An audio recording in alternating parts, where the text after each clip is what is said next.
menyikapi ya, putusan bebas yang diputuskan oleh Pengadilan Negeri Surabaya terhadap seorang yang rekan media sampaikan tadi, bahwa kami melihat hakim dalam perkara ini tidak menerapkan hukum sebagaimana mestinya, ya, atau dalil-dalil yang disampaikan oleh jaksa penuntut umum tidak dipertimbangkan sepenuhnya oleh majelis, sehingga hakim membebaskan terdakwa dalam perkara ini. Nah, sehingga kami melihat bahwa perlu dilakukan upaya hukum ya, yang diatur oleh KUHAP dalam rangka menyikapi terkait dengan putusan pengadilan ini. Dan berdasarkan KUHAP ya, dalam pasal 245 diatur bahwa jaksa penuntut umum diberikan waktu 14 hari sejak putusan untuk menyatakan kasasi.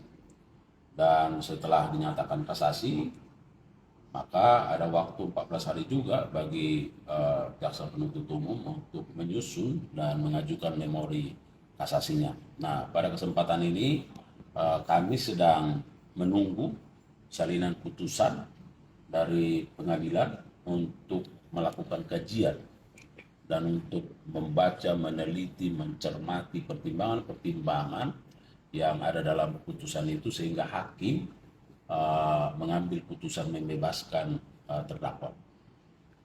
Artinya tadi kan dikatakan tidak menjalankan hukum Bang, ya, atau yang hakim itu sebut itu di bagian apa sih Bang? Nah, kalau kita melihat fakta-fakta persidangan ya, atau fakta-fakta yang terungkap dalam persidangan, pertimbangan hakim membebaskan terdakwa karena tidak ada saksi yang melihat langsung peristiwa itu. Satu, yang kedua, bahwa matinya atau meninggalnya korban itu lebih didasarkan pada pengaruh alkohol. Nah, kami melihat bahwa hakim tidak melihat ini secara holistik peristiwa ini, ya, tetapi hakim justru melihat sepotong-sepotong. Seharusnya hakim harus mempertimbangkan misalnya fakta yang menyatakan ada korban meninggal, ya, ada hubungan antara korban dengan pelaku. Pada waktu yang bersamaan, korban dengan pelaku itu bersama-sama. Ada percekcokan, ada bukti CCTV yang menggambarkan bahwa korban ada bekas terlindas. Ada visum et repertum yang menjelaskan bahwa ada luka yang dialami oleh korban. Nah, seharusnya ini yang harus dipertimbangkan oleh majelis hakim secara holistik, memandang ini sebagai satu pembuktian yang utuh. Nah, saya perlu sampaikan kepada rekan-rekan media bahwa dalam hukum pidana kita ada dikenal pembuktian dengan keting bewes. Nah, keting bewes ini misalnya seseorang keluar dari rumah, dia berlumuran darah, lalu dilihat di pintu ada parang yang juga berlumuran darah, lalu di kamar ada dilihat orang sudah meninggal atau mayat.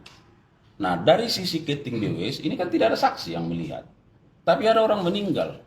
Artinya apa? Ini adalah puzzle-puzzle yang harus dibangun oleh majelis, sehingga harus dilihat pembuktian ini secara holistik.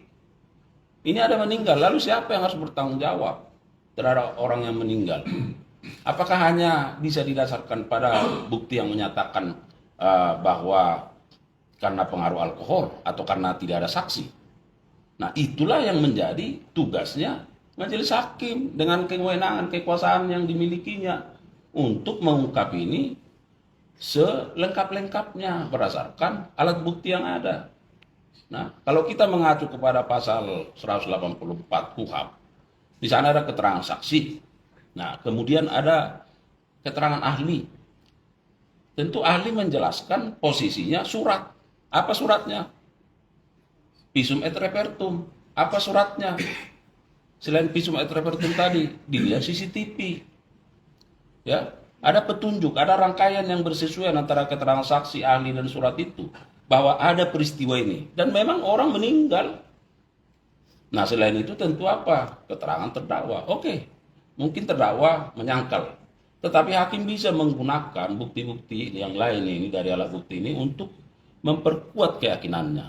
Nah, kami melihat di sini hakim yang tidak menggunakan itu sehingga dia membebaskan terdakwa.